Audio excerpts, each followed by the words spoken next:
Did you wash your hands? With soap? Did you dry them? What? Is this all vegetables? Who wanted all vegetables? I did. So, are we going to talk about it? What? The elephant in the room. What elephant? Mom's new job. It's time to make some wrong things right. Help me bring supers back into the sunlight. We need to change people's perceptions about superheroes, and Elastigirl is our best play. Better than me? Hey everybody, and welcome back to the LuckyDog Podcast. This is your host, Elias Rauch. Today with me is... Kellie. Ooh, it's been quite a long time since we've covered some incredible action, hasn't it? It has been. Not really, no. We covered Incredibles 1 like a few months 3 months ago. So yes, we're here, we're back. We're back in black. Not really, but we're back. 14 years in the making. We're here to talk about Incredibles 2. Mm-hmm. So we're going to do a spoiler-free section, then a spoiler section. It's going to be quick ones, you know. Just Kellie is ready to hit the beach, and she's ready to hit the sands, and that's all. That's all she can say about that. Is that about right? I can think about. Yeah. So, Kellie, first impressions coming out of Incredibles 2. I thought it was really good. Thought it was pretty incredible. Oh, okay. We're done with that. Okay. No, I liked it. I think I may have liked it better than the first one. Oh, really? But then again, you and I kind of watched the first one. We didn't get to sit down and watch the whole movie. Remember, it was like on. We had to DVR it. Yeah, and so like we would fast forward through that, but we would talk about it, and then. So yeah, let's. Yeah. If you could put that together in your mind without the commercials, do you think Incredibles 1 would match up to Incredibles 2? Yeah, I think so. What made Incredibles 2 stand out a little bit more besides the way that it was delivered for us, or for you specifically? Because I saw Incredibles 1 in theaters in 2004, and that was life-changing. You know, because it was an amazing movie. Life-changing. It was an amazing movie. I wouldn't call either of them life-changing for me. Okay. I think I have the nostalgic kick going on for me because I was a child in theaters and I saw it opening day. So seeing Incredibles 2 brought me that flame back in that made me feel like I was a little kid in the theater again. Yeah, I just thought I was an adult watching a movie. Okay, yeah. I don't think you have the nostalgia either for it. No. You think that the superheroes lived up to their potential again? Do you think that... I think the dad kind of didn't get to. Okay, so do you... After listening to the podcast in the shower, I kind of thought that it was a little... What were they saying? I don't want to say anything without spoiling I know. too much. I know. So I don't know what to say. All right, for the sake of... Not making me sit here in silence, awkward silence. Yeah, for the sake of time.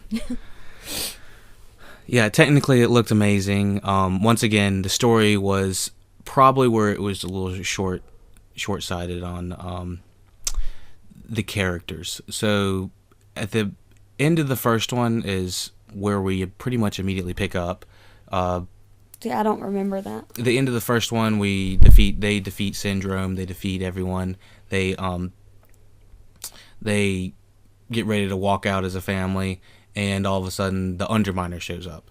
And it's this guy that is the Underminer because he's drilling under the holes. Yeah, he looked like a mole. Yeah, he looks like a mole. So, when it comes down to the action, the choreography, everything, the characters, once again, how they're written, what they say, I think is really important. I think most of it's all really good. Mm-hmm. Where it falls flat on is the importance of why it should be made.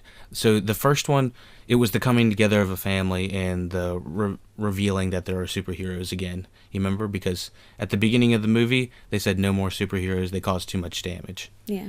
At the end of Incredibles 1, they're like, we got superheroes again. Good. And now the second movie, the reasoning to have the second movie doesn't really feel as imperative. It feels more like a like cinematic levels, like this is an episode of television brought to life. This is dad's at home, mom got a job. Yeah. And that's not, superhero. Mom and dad have to save the world, and then we have to go save mom and dad, which was the synopsis of the first one. Yeah. Oh, the first one? Yeah. The first one was the kids weren't allowed to do anything. They weren't. They weren't. But then at one point they were like, we got to save the parents once they were on the island, Syndrome's island. Oh, okay, yeah. So there was a level of importance throughout the entire first movie that I felt like was missing from this one. There was one scene where Mrs. Incredible in the first one says, these are bad guys. These guys will kill you. Mm-hmm. And I felt like that kind of sentiment was taken away this entire second movie. It felt much more, woo, woohoo, woo, it's like things were much more fun and I wouldn't say flamboyant, but I was going to say just like less consequential. Yeah. Nonchalant? Close. I It's like the kids didn't really see any. Well, no, she tried to explain to them about it being illegal to be what they are. Right.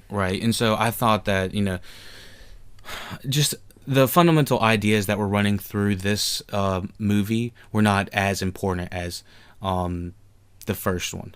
The first one was almost like people, you could say like religions in hiding. People had to hide their superhero identity. People had to hide their religion, at certain points. This movie's supposed to take back in like the 60s. Yeah. So that would be about the time that people were kind of, coming out and, being oppressed and then now coming out, race is coming out and different things, that type of thing. This one didn't feel like it had as important enough statements to say as the first one. This was much more of a family-oriented action movie, I would say. Yeah, I don't know. I kind of felt like that about the first one too, though. Well, I felt like there was so much more to say with the dynamics between the parents, the dynamics between the family. The parents they bickered, but they would also they wouldn't bicker. I feel like they fought more in the first one. They fought, but they also communicated. And this one was... I thought there was good communication in this one. I thought, he specifically didn't tell his wife that his baby didn't have powers. I thought that was the one big thing. She's like, there was no reason to keep that away from her. She would have came home. Exactly, because it's like keeping secrets from spouses and stuff like that. Okay, well, yeah, okay, so, everyone knows the baby has powers because of the first one. Yeah, because of the first one, so we're not technically spoiling anything. Mm-hmm. But yes, ultimately I don't think this one feels as weighty in what I'm trying to say. I feel like this was much more, watching the family leisurely do their stuff and then have some action scenes with Mrs. Incredible on the side. Now, I absolutely thought this was a stunning movie. Yeah. This was not your ordinary cartoon. I thought this was leaps and bounds better than like Secret Life of Pets or something like that, or just it looks like $1 million. It just looks amazing. You can see the cotton threads on Mr. Incredible's shirt, and when they're folding their Dash's hair when he's running around, he looks like he has actual real hair. If you looked at it in comparison to like some of the other characters, because they put some really fine detail in it. But I thought this was once again an incredible movie. Looks good, sounds good. The family dynamics and the story is where I'm kind of having a little bit of a lacking thread. Like, it was not as nearly as important as the first one. Yeah. And didn't have as much to say as the first one. but I definitely I enjoyed the hell out of it. I could watch another movie of him. Yeah.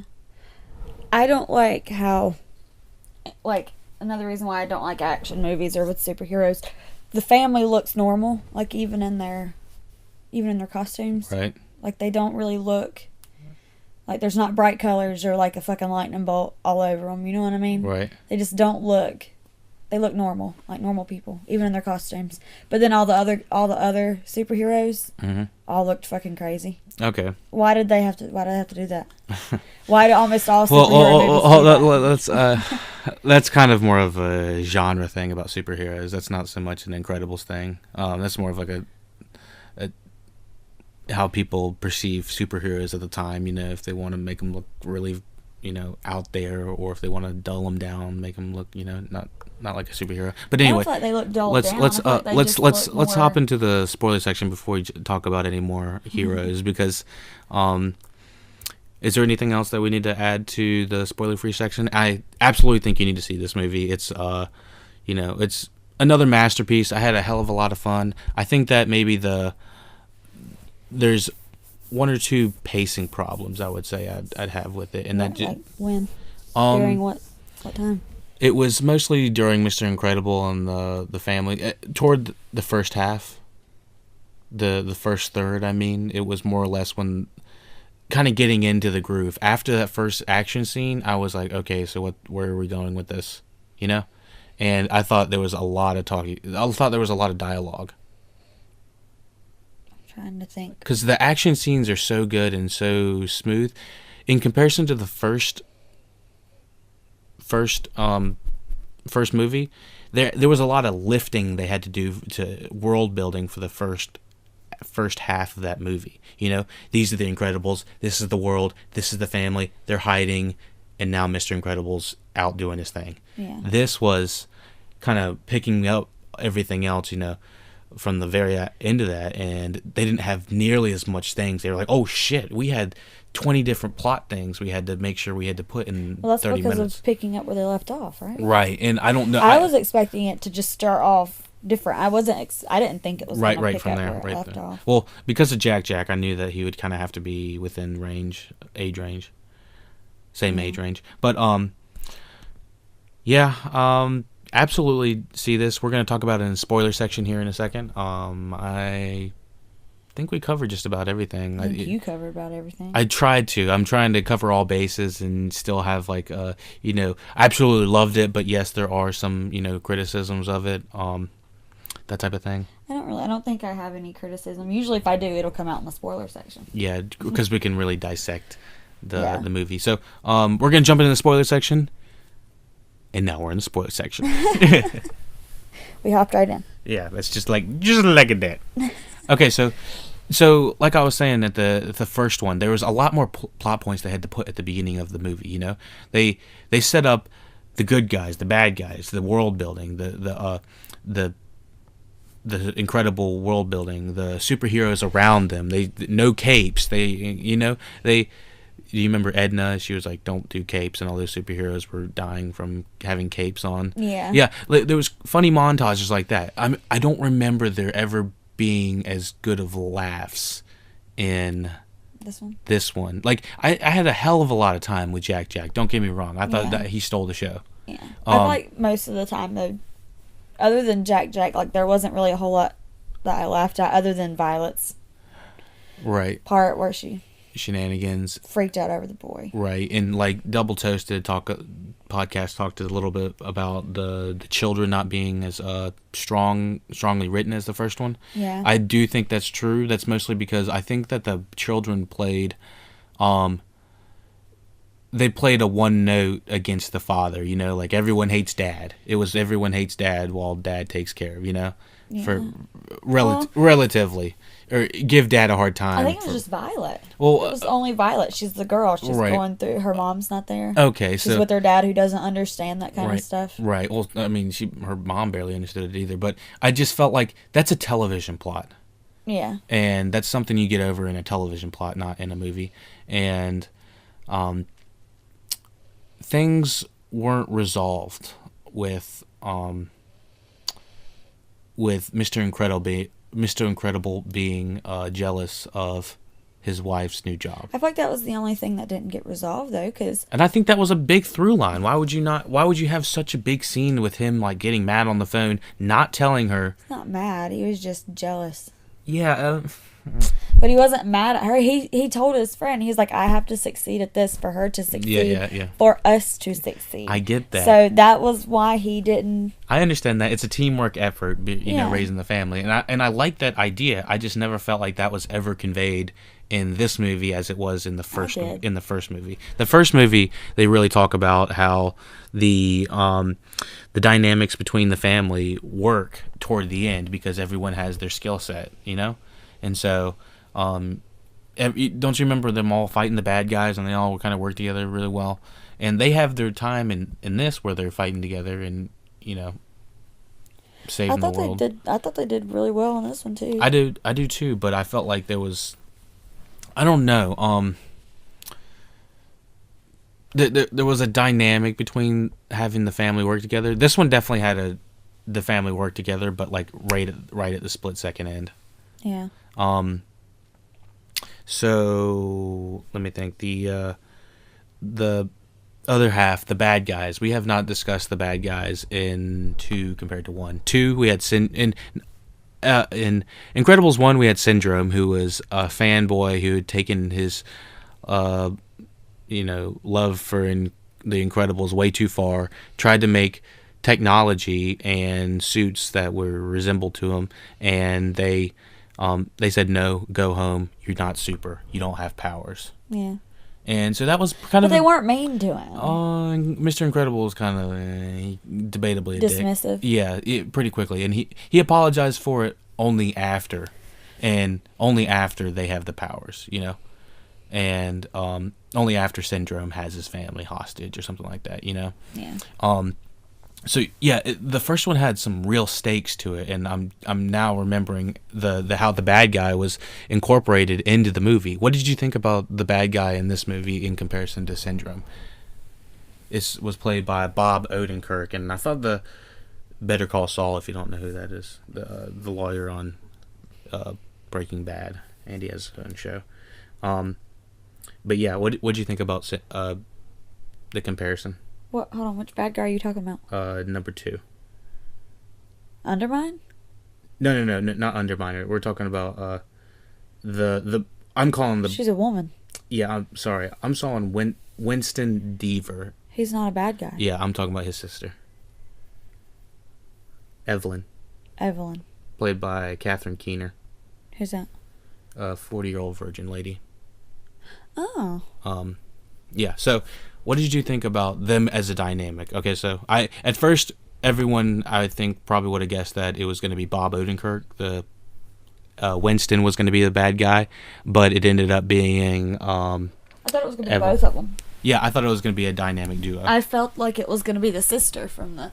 Or I felt like it was going to be both of them. I didn't see it just being the sister. But did you... What were your impressions? I liked him as... I liked her as a bad guy. I thought she did a really good... I liked her, but, I know we're not supposed to.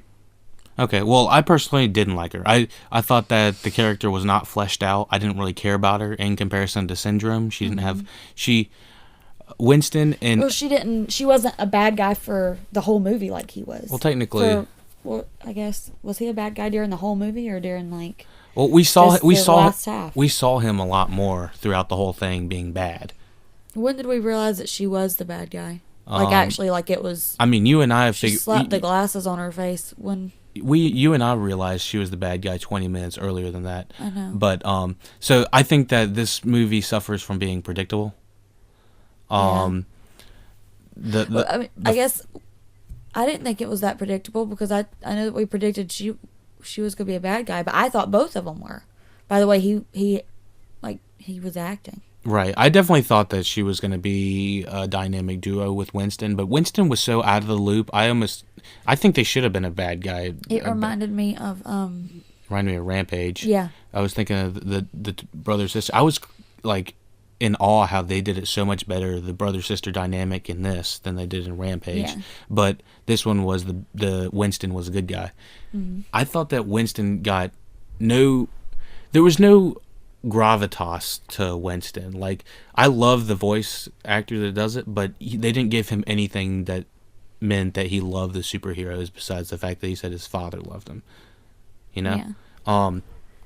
That was what their whole business was about, right? I know, and I never really felt like I understood why he was trying to push them so hard, but push them so hard in the spotlight, you know, to be legal. Well, that was what his father's. I understood that, but I just was. didn't really feel it. I didn't understand it. He's just like, I want to do this for you, and it's like, okay. It didn't.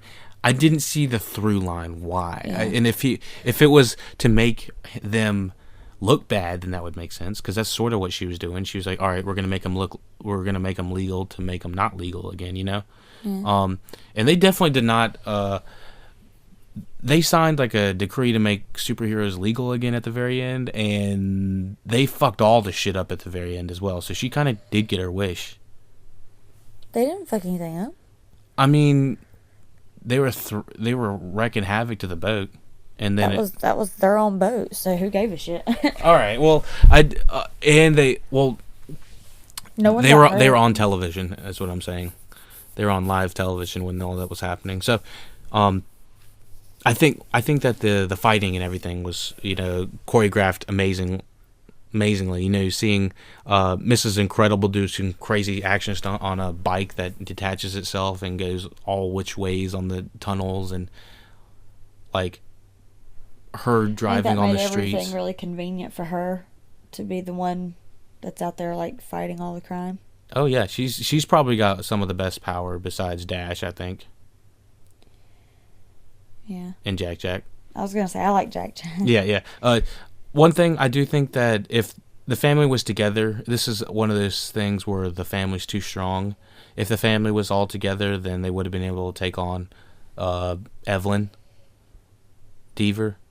Yeah. They would have. But I thought Dash- the mom did it really good on on her own. I absolutely think she did a fantastic job. I'm just saying, if the Incredibles had rolled in as squad and as a unit, then Dash could have just swiped everyone's glasses, whooped that lady's ass, and they could have fixed the boat in in a quarter of the time. But it was the way that everyone unfolded out, and taking everybody out one by one.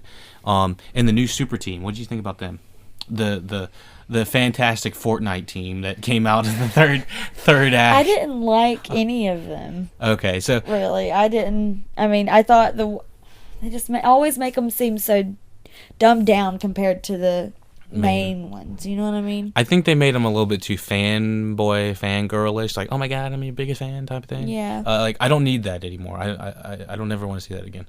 Yeah. I didn't like any of them.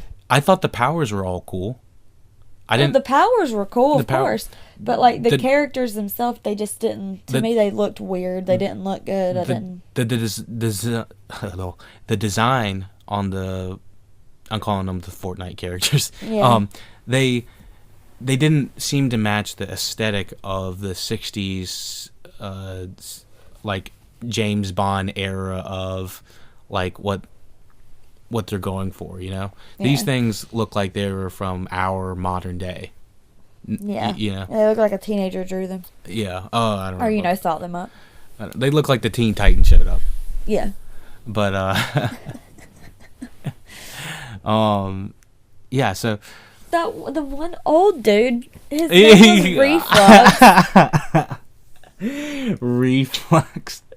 I thought that was a hilarious name. I thought it was hilarious until I actually saw what he did. I and knew- I was like, what the I fuck? knew that he was gonna do that. That was stupid. I just- thought it was kind of stupid. Well, I thought the names on the What? what's it called? Sorry, the names on the new characters were fairly good. The powers were good. The design was not so hot. The writing was eh. Yeah. I liked that everyone had to fight each other at the end. That was kind of like a big brawl at the end. It was, but overall, Overall, it's Jack. It's overall Jack show. Like I just keep thinking like about, that's the only thing that comes back to me every time I'm thinking about this movie. Why did Jack? Why was Jack the one to get the glasses off of Mrs. Incredible, but Mr. Incredible didn't think to do that when he was standing there and she was trying to fight him, and she finally goes to kiss him. He sees the goggles on her face. Well, she's making out with him and stuff like that, so it's a decoy. Yeah.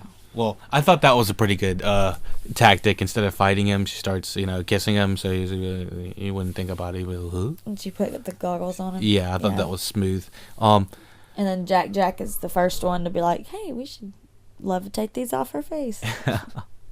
yeah. So, because Violet knew when they were on the way to the boat.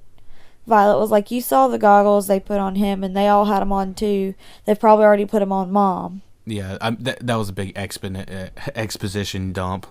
She was like, "Oh, those goggles obviously hypnose people." Yeah, it's like, what? She was like, "They're obviously under someone else's control." It's like, how is that obvious? And because they put them on Frozone. Did they meet? They didn't ever meet those people though. No, but all of the good guys, supervillains, whatever the fuck they were. The Fortnite crew showed up at their home with all those goggles on. But they never met. The kids had never met them, I don't think. But that's what. They had never met them, but they saw the goggles, and then they watched them put them on Frozone, and then he turned against them. I understand that. And so she was like, yeah. She was smart in that. Yeah. Because there's for her to be that damn smart, she should have known not to put her fucking super suit in the garbage disposal. Because she knows that it can't fuck it up. Well, that was, it's a gag. I don't know. She was having a fucking moment. Yeah. Well, they had the baby pistol, too. Yeah. Do you remember when they were shooting the baby? They could have been using Jack the whole fucking time those people were in their house. I know. It's like the hidden bomb that just is... Didn't come out until the end. The ticker. It's like...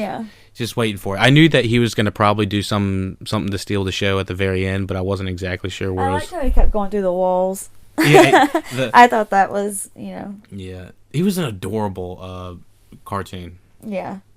Like, I think I prefer him over Baby Groot. Baby who? Groot. I've not seen him. We saw Groot in Avengers, the tree. I know, but I haven't seen Baby Groot. Oh, you didn't see Baby Groot? No. That was Teenager Groot. Oh. Let me think. Anything else? I feel like we've not talked about any of it. Talked about any of it? I feel like we haven't covered everything. Well, I mean, we got the good guys, the bad guys, the way it looks, the way it sounds. Like, the way it sounds is so good. It sounds better than almost any other movies that I can think of right off the top of my head. It sounds like a Mission Impossible movie, which, would you know it, Brad Bird, Mission Impossible director. So, I mean, you're literally watching a Mission Impossible animation with superheroes. Mission Impossible. But, Mr. Incredible. Dr. Incredible. Doctor. Is it Doctor or Mr.? No, it's Mr. Okay. Hold on. So what were they calling him? They're Dr. Incredible. Mr. Fantastic. Mr. Fantastic. That was funny. Oh my gosh. Yeah. The I liked very much how they focused on the woman. On the woman's powers and her getting to go out there and do what she needed to do. Rather than the man. Right. It definitely felt like a flip on the first movie. The first movie was watching Bob go out and rediscover himself, become a superhero and everything like that. This is much more, what is Holly Hunter's character, Mrs. Elastigirl, going out and discovering her love for being a superhero again. Yeah. But also, are they broke? Because it seems like everyone's talking about how broke they are, but they're living in like a bajillion dollar house. And okay, so there was just like a couple plot lines I thought could have been written. I did believe it was strange for that guy to just be like, here's a $1 billion house. Here's this house. We want to get you guys back out into the world so everyone can see that you're actually good. Yeah. And yeah, like I didn't understand his point behind that. Yeah, it seemed very convenient just to have this guy give them all the tools they need to start a new life. But I just didn't see where the through line was. Did she say she was making money doing this? Working for them? I think they called it a job for the sake of the kids. I don't think she was actually getting paid, right? I don't know, but I thought that they needed food, so I don't know. In cash. And I guess when their house blew up, everything. Their money, was there savings in there? I don't know. I mean, they did say that his suits were in the house when that happened. Yeah. Suits and ties. Not his incredible suit, because you noticed they had those. Well, those things are indestructible. Yeah, true. The kids showed up with them at the end. Yeah. So, I liked how they gave Mrs. Incredible her suit as well. Yeah. Just subtly. Okay, so what about Elastigirl's thickness? We gotta talk about that real quick. This is the thick section. What the fuck was going on? That was like some this was like some next level like animation, like what is the animation, the porn stuff, what is it, I don't know. I don't know. It's like one of those you would seriously see like do you want to play this game or something, like on the side of a, like when you're watching No. when you're watching Don't like talk about that. like a torrented movie or something like that. What? When you're trying to watch movies, I'm not talking about like oh my gosh. When you're trying to watch like Daily Motion or something like that, I don't know. YouTube's, well, they'll have some weird ass like advertisements on the side, and those advertisements are Got just thick ass cartoons. got weird ass shit. It's like, get this shit out of here. Get this shit out of here. No. I was like so distracted by I only see those on one thing, and it is not YouTube. Oh, okay. Well, I don't know what you're watching then. Oh, but I was seriously distracted for like a third of the movie because it Trying to wonder how her ass got so fat. Yeah, like then birthing those 3 fucking kids. her hips literally grew like 3 sizes. Are they not that big in the first I one? don't there's one shot of her looking at her butt with the suit on, and it's kind of just for that reason. But then it's like they took that idea of her looking in the mirror and they're like, all right, we need it every time. As big as we can make it. Yeah, I mean they did that one gag in the first movie when her ass was stuck in between 2 like doors, and it was just her ass out there, and she was stretched in between 2 doors. Do you remember that? And the bad guys were like looking at her and like poking her butt or something like that. I don't remember yeah, that. Yeah, they're like, what the fuck? And her legs like psh, like kicks him in the back, in the jaw. Oh my gosh. But yeah, they did some really amazing gags with I say gags, but just like cool stunts, choreography with Elastigirl's But sure, her butt. I was gonna say her costume and what she does. I thought you were gonna say butt because that's what we were talking about. Yeah. Well, it was a mega butt. It wasn't it. I didn't like the gray costume. Oh, you didn't? No. I thought it was too Batmanish. It did look like a 1960s, not like a Catwoman. Yeah. I didn't like the gray. All right. I do like the Incredibles outfits that are the ones that they wore before they got the super suits from Edna, the red ones, the ones before, the blue ones. I was gonna say, I thought they were blue. His was blue and hers was pink. Yeah. But I just look like classic suits. They're cool. Yeah, I like the red and yellow. Yeah, another classic. Yeah. What up? Edna Mode. I like Edna. She's fucking hilarious. But for some reason, I thought she was older in the first one. I thought she was like a really old lady. I mean, she is an old lady, but like, how old do you want her to be? Like 80?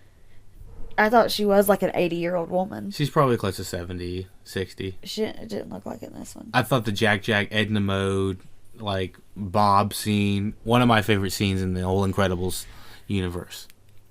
was at the end when she's walking him to the what'd that thing that they put them in when they try out their suits, the chamber or whatever it's called. Yeah, the super chamber or something. Something, yeah.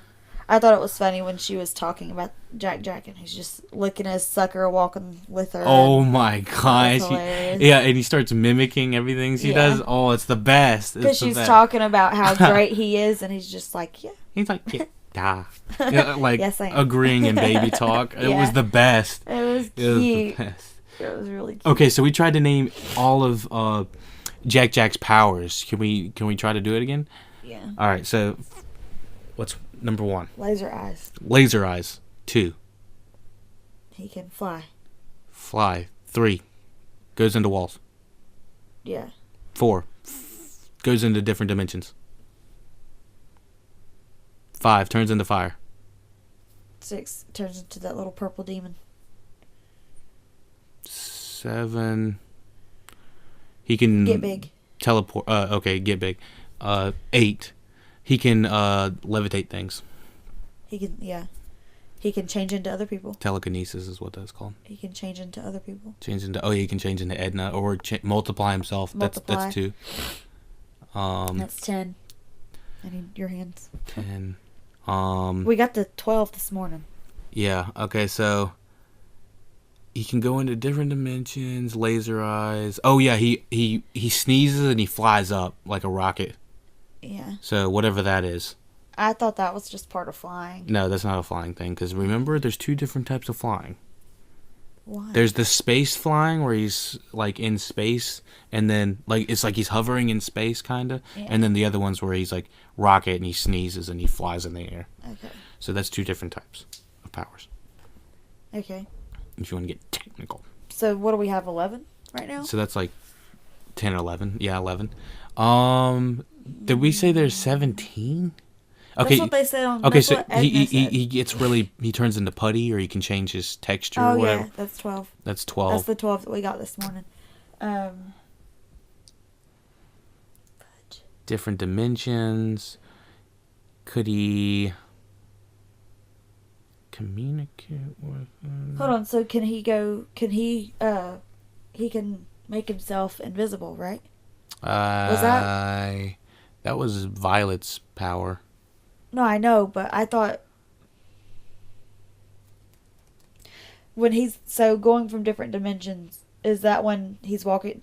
Mr. Incredible's walking around with the cookie, Right. trying to get him to come back. Right. Okay, I thought that he was just looking for the baby. The baby was invisible. Right.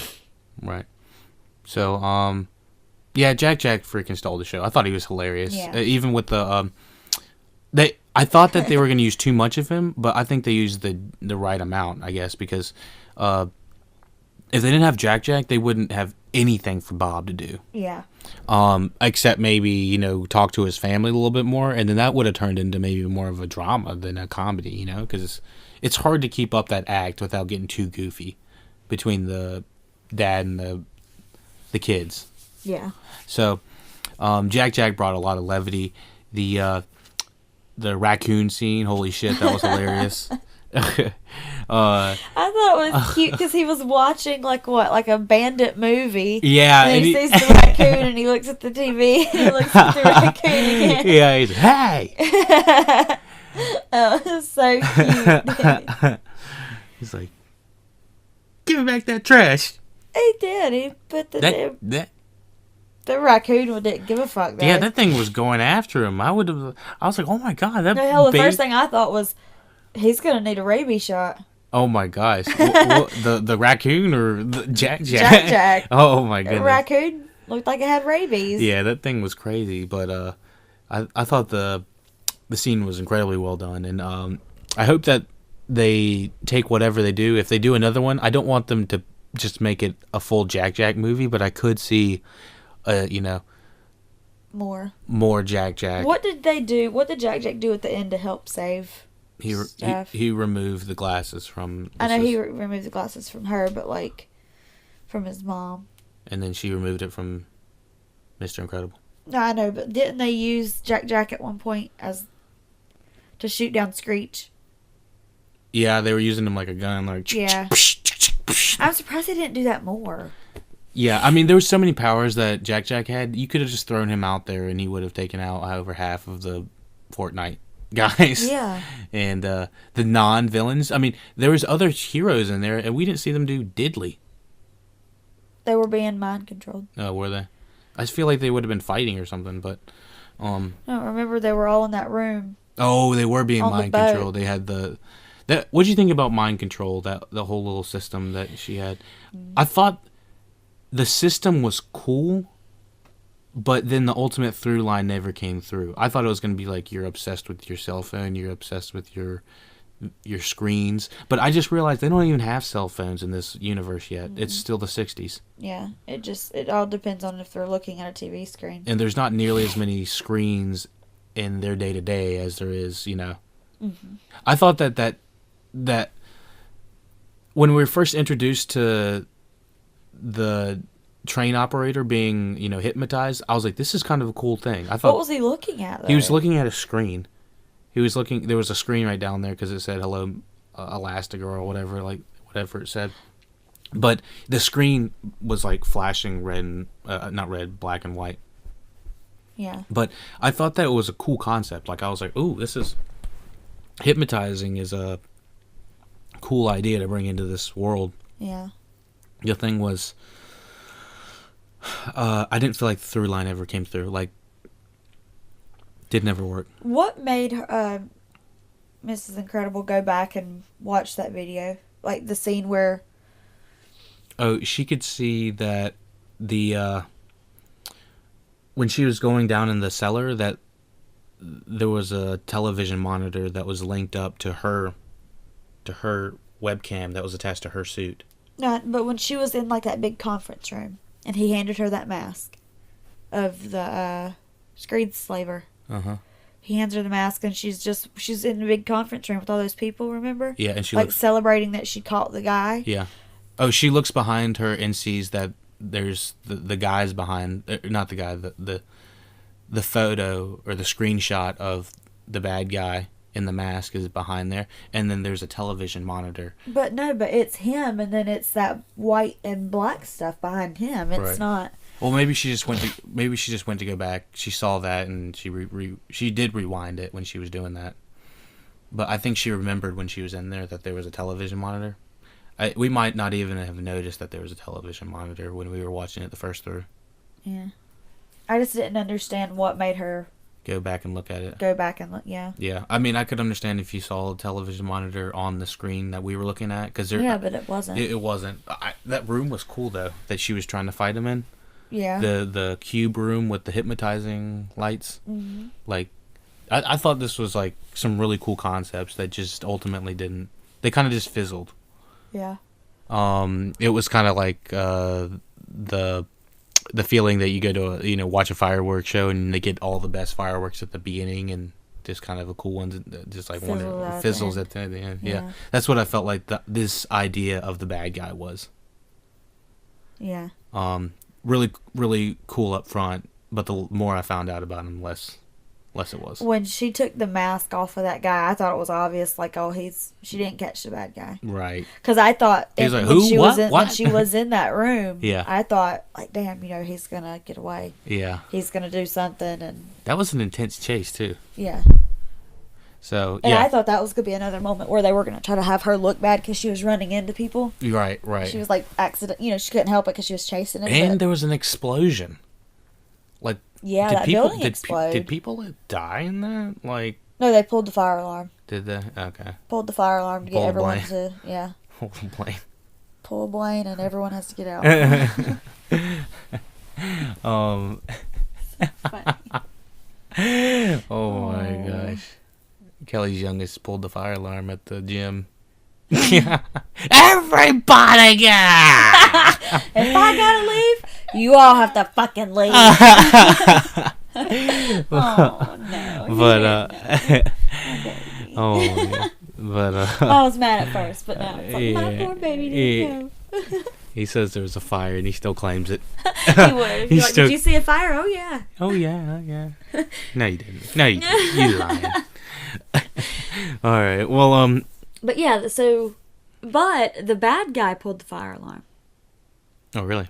So, that was another thing that I thought Screenslaver was trying to get all the people who were coming out, having to leave, just see Her. her, like running into everyone. That makes sense, yeah. And then the building blows up. The first Incredibles kind of did that, where they were, it was the heroes trying to save the day, but then the cops show up, and then it makes it look like the heroes are the bad guys. Yeah, so all you see is like the damage. Yeah, it's like, damn it.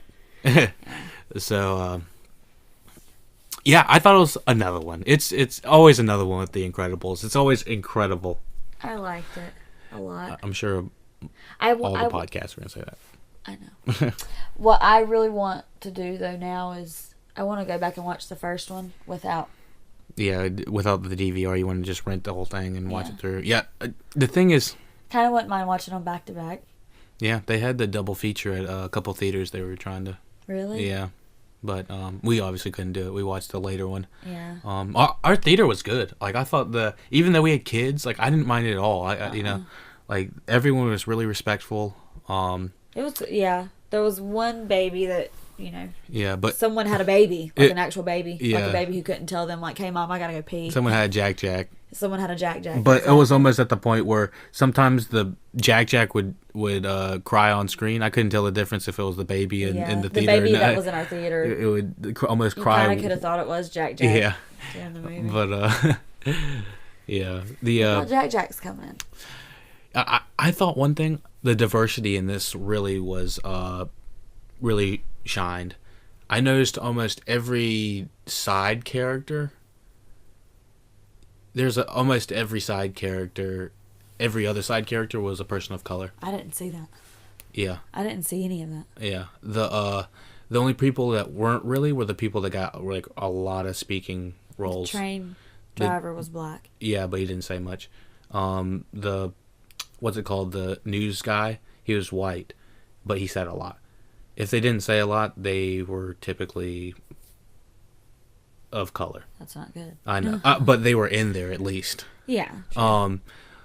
They should have probably made the bad guy of color or something like that, or at least the brother, just to put some diversity in there, because the five family is all white, and then the two bad guys, two white, and then well, Frozone's black. Frozone, yeah. I mean, he was like I love his wife. he was the only black Have character. we ever seen his wife? No. Or have we always only heard her? We've only heard her. I think we might have seen photos. I don't know if we ever saw in the first. Her name's Honey. Oh my gosh, yeah, her lines are amazing as always. They give her those one-liners that are really good. But yeah, I did notice there's a lot more color. I don't think I've ever seen that many cartoons that have had that many people of color just on the sides, and not on the sides, just in. I didn't catch all of them. In general, think of the Fortnite characters. Weren't two of them, like one of them was an old guy and one of them was a black guy and one of them was a girl with some blue hair. I mean, they had some diversity in there. So just look around, you'll see a little bit more in comparison to the first one. The first one has absolutely no color. Gotcha. So we're getting somewhere. Yeah. Yeah. True. I could I'm hoping they're not trying to do some sort of spin-offs with this new team that we're getting. Why? I don't think the team can carry it. The new Fortnite team squad. Oh, like give them a show or something. Yeah, I could see that. When I saw it, I don't think they need to. When They I already got fucking Teen Titans. Oh well, this is a different property. This is. I know. I'm saying like it would be just like that. I think that's why they would do it then. I don't like Teen Titans. I liked the original Teen Titans, not the Go stuff or whatever that is. Yeah. Not like that. Well, see, I didn't see the original. I don't think. I think the original was done a little bit better. The animation looks better. But yeah, I think the Fortnite characters they held their own, but I don't want to see them alone. They need to be alongside the Incredibles. Right. Yeah. What about movie 3? Incredibles 3. If we get an Incredibles 3, what would you like to see? I'd like to not all Jack, but I kind of would like to see Mr. Incredible and Jack. More of them too. Okay. Because I feel like this one was all about Mrs. Incredible, kind of. I mean, we did get a lot of. I would like to see most of the kids, more of the kids. More of the kids. Yeah. Right now we're kind of at like a 2-dimensional area with the kids. Like they're just being the kids. You know, they're kind of, one's annoying as hell and the other one's kind of going through puberty. So it's like, I'm not really sure how much more we could do. I 1 or 2 scenes in school would be nice because they have powers. I really enjoyed the scenes that they were in school in the first movie. Yeah. What's his face? Dash. He'd put the tack on his teacher's chair, stool, and that teacher, he was like, "Oh my god!" Yeah. he was like, "I know it was him." Yeah, and he's like, "Look at that! That flash! He was right there." He's like, and oh my god. yeah, it was perfect. I think there's a couple more scenes they could do probably in school. There's just like gags you can do with having someone with powers in school. Yeah. And it's it's kind of exciting. Like Jack in daycare. But then again, you couldn't put Jack in daycare. Like they were saying on Double Toasted. He's gonna end up He's similar to like hurting some people. Oh yeah, well, with the powers he has. Yeah, he doesn't really know how to use them. He's similar to like having like they said, a special needs kid. Yeah. But obviously not with powers or anything like that. But yeah, this kid's gonna need and require a lot more attention than the average, Dash or Violet. Yeah. So when did they realize Dash and Violet had powers? That like when they were older? I guess, yeah. I don't really think it was ever really established when, but they only have like 1 or 2 powers, if that. Dash really fast. Violet can go invisible and do force fields. Yeah. And which is exactly the same thing as Fantastic Four, essentially. What? Mrs. Jessica Alba, what was her Mrs. Invisible or whatever? Invisible Woman. Well. I didn't see it. Yeah, well, she's invisible and has force fields. Oh, okay. So, and Mr. Fantastic and for Fantastic Four, he's super stretchy, just like Elastigirl. Oh, so it's like the same. It's very similar characters. Gotcha. But yeah, it was another one as always. I think in Incredibles 3 we could definitely have. If we're gonna focus more on Jack, I think that it needs to focus on him harnessing his powers. This one I thought was gonna be him harnessing his powers. This was just him just going off the leash. This was him just like an 8-ball of like powers, Because he's a baby. Yeah, I understand he's a baby, and that's like the most appealing thing about him because he can't control it. It's not gonna be. Yeah. It's not gonna be fun when he can control it relatively. So, I think it will be because he's still gonna be a child. He's still gonna think like an adolescent. He's gonna. Right. Well,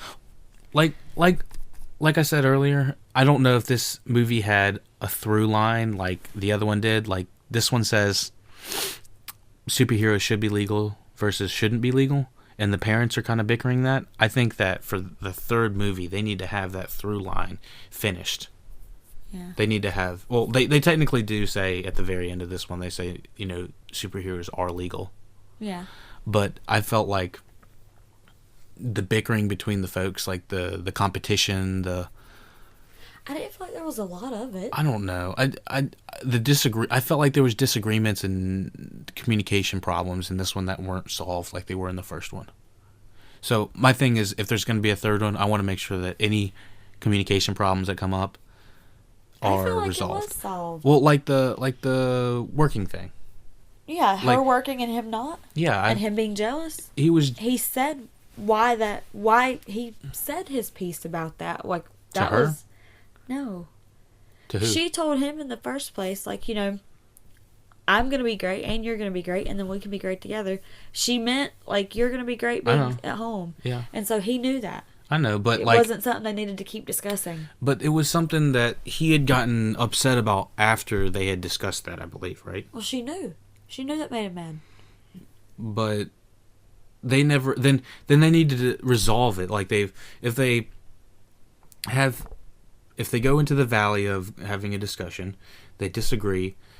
They go through trials and tribulations, and then they come up and they're supposed to agree at the end. Or come to some sort of agreement. I think her realizing that, because you know how he always thought like we shouldn't be like we shouldn't have to be in hiding. Right. He wants to be. She was just kind of like, well, it's illegal. It is what it is. It's the law. Her going out and doing this was what kind of helped her come up and realize we do need to be out here, and that's what he needed her to go do. Because otherwise, if she would have kept staying at home, she would have stuck with that whole, like, no, it's illegal, we can't do it. I understand. And he basically says you need to go live it to understand. It was a sacrifice for him that he had to make to let her go do all of that. I know, but they never resolved it with, like, having a conversation, is what I'm saying. I don't remember any conversation at the end of the movie. I kind of felt like it was just understood. I mean, it might be understood, but I just, like, I'm so glad you're doing good in the field, honey. You know, it's just a simple line. He did. He just said it like... Oh, he said it, like, in the worst way possible. Like it was killing him to say it. Exactly. He needs to say it with heart, and he never said it with heart, is what I'm saying. And so if they're going to do a third one, you need to make sure he has heart with it, because the first one ended with heart. This one ended with like, a big bang. Yeah, I guess. I don't know. I felt like it was resolved. I didn't feel like it was that big of a deal. That was the only thing that really bothered me the entire time. Just that it was that one scene when he got so mad that his wife was doing so much better than him. I was like, dude, does it really... And I don't think it's that she's doing better. I think it's that she's out there doing it. Period. Okay, so he's jealous that he's staying just, with the kids? Yeah. Well, then say in the movie why it's important to value being at home with your kids instead of always being at work, you know? Because I don't feel like... Was that ever said? I feel like she discussed that with him. When? When they were in that hotel. That was at the beginning of the movie. That was not... when that was happening, I was like... Well, if they're discussing all of that, they're just setting it up, and then he gets pissed about it later, but then they never resolve why he's pissed. Why it's important to be at home. Why it's important for her to, why it's important to have these roles. He was learning why it was important to be at home, because he started helping Dash with his homework more. Yes, he did. When he got up, he didn't go to sleep. He got up, made his coffee, and read the book without Dash being there. Was that after the thing? That was... After he got mad at his wife? Yeah. So he was like, I'm going to be a better dad. Okay, so he said, I'm quote-unquote going to be a better dad. Just stay up all night and read math and help Dash. I don't remember him helping his daughter except for taking her to the restaurant. He didn't know. Remember, like, he didn't exactly know that his mind was Decker, wiped. Was that his name? Decker. Okay, that Decker had completely wiped Violet from that kid's memory. Yeah. Okay, so yeah, he does try to be a better father to his kids, but I feel like that was never really shown through. I guess that was the only thing. Just yes, he does have the flip of the switch. He's like, you know what, my wife's out there, busting ass and making money and kicking ass, whatever, taking names. I'm gonna be a better father and hold up my end of the bargain. And I respect that. I liked how he helps the Dash and attempts to help Violet, but then it kind of just flattens right there. Like the line of progression of what's happening in the story just kind of stops. They realized that their mom needed help. And they had to go help their mom. That's why I think I have a problem. It just the shift in tones and the shift just didn't work for me. I think it went from mom's kicking ass, doing great, dad's learning what it is to be a dad, like a dad's learning to be a better father. Yeah, a stay-at-home father. Yeah. And then now that mom is not done kicking ass, but thinks that she caught the bad guy, now that dad has conquered being a great dad and doing what he could, now mom needs help. We all gotta go help mom. Because turns out mom didn't catch the bad guy. Okay. She needs our help. Okay. That's what I thought. That's what I think happened. I think so. I guess just because... I guess it's kind of hard to tell how long the mother is away. Yeah. Like, I can't tell if she's gone a week or a month. Yeah. Yeah, I don't know. I don't know how you tell that. Yeah. We were supposed to be able to tell just by, I guess, Mr. Fantastic. I keep saying Mr. Fantastic. Mr. Incredible. He's like grown a beard at one point, so it's been at least a week, I would say. It's like a 5 o'clock shadow. Yeah, I would say it's been several weeks. Yeah, I guess. Because how long does Edna have him? See, I don't know. There's no concept of time in this, so like it's really hard to tell. It's not like when Edna has Jack and they let it's their the dad next morning. sleep. It's next morning. Well, Violet was like, I just figured it'd be best to let you sleep 17 hours. So it's like a day and a half. Yeah, I definitely think the time is a little wonky in this, and it's not exactly specific. Yeah, the timeline. But yeah, I do. Talking about the movie with you right now, I'm definitely seeing more through lines than I'm currently recalling, because, like you said, he he tries to be a better father, and that's what's important.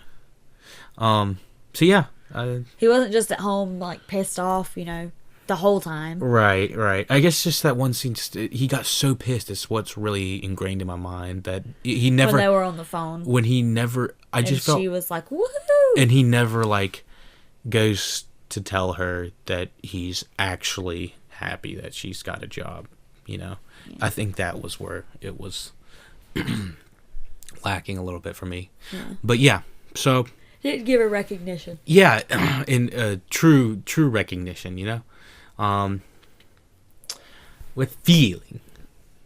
So did she give him recognition though?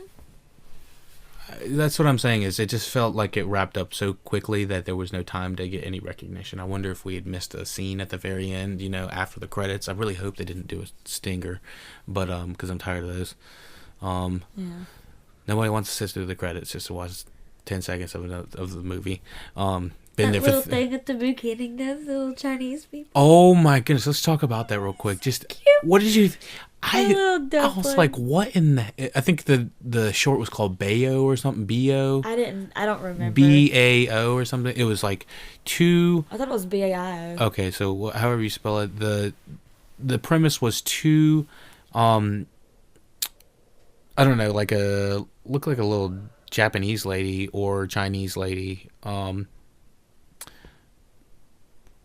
Cooked a dumpling and it turned into like a little dumpling person. It came to life and she raises it, and it is the most heartfelt short I think I've seen in all time of Disney shorts, because I can't think of any of the Disney shorts where I felt like heartstrings, like tears were coming. I think I cried. And yeah, a little bit. Kelly was in tears by the end of this little dumpling movie, and she even called like she's gonna eat him. Yeah, she's like, she knew that the dumpling was gonna get eaten, and so when the dumpling's eaten, and I was like, oh my god, the dumpling was gonna get married, the dumpling was gonna have kids, so it and represented her son. Yeah, well, I didn't realize that the dumpling was going to represent her son, so it goes with the congruent storyline of having her grow up with the dumpling, and of course the father goes out of the picture for all 18 years. He's in it for like 2 seconds, and then he grabs a suitcase, goes to work. Yeah, goes to work and comes back 18 years later. After the dumpling's grown and she eats it. And then the dumpling comes back home, and you find out the dumpling is her son. Yeah. And he turns into her son, and it was a beautiful story. Yeah. It was cute. I was wondering how they were gonna go with a dumpling dating a 6 foot tall woman. I know. And did you notice that she was white? Yeah. I was curious what the whole theme was, that it was like a Japanese family that lived in America. Are you sure that was America? Well, because whenever she was going out to buy food, right, I thought all of those little street shops didn't remind me of America. You're right. It kind of reminded me of more of a Japanese style. But then when the dumpling was going to hang out with friends, all of his friends were white or black.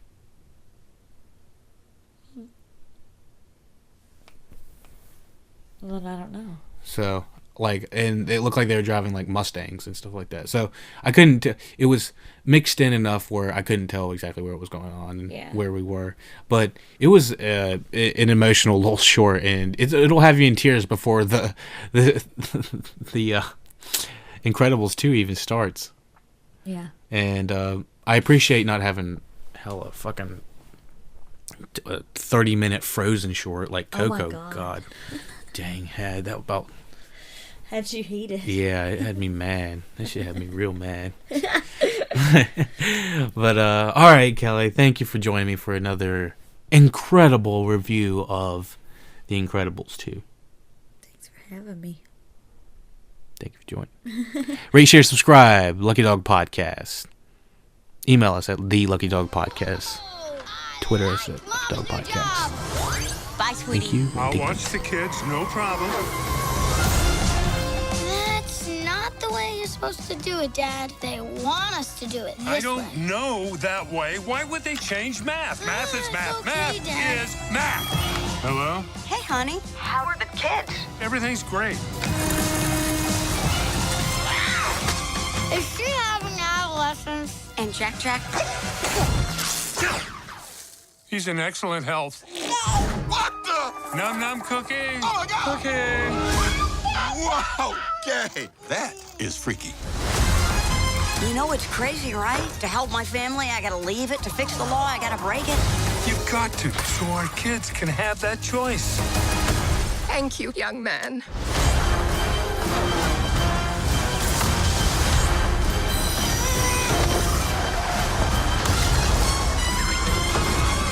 Combustion imminent? What does that mean? Ah! It means fire, Robert. The screenslaver interrupts this program for an important announcement. Suit up. It might get weird. I'll be there ASAP. Where you going ASAP? You better be back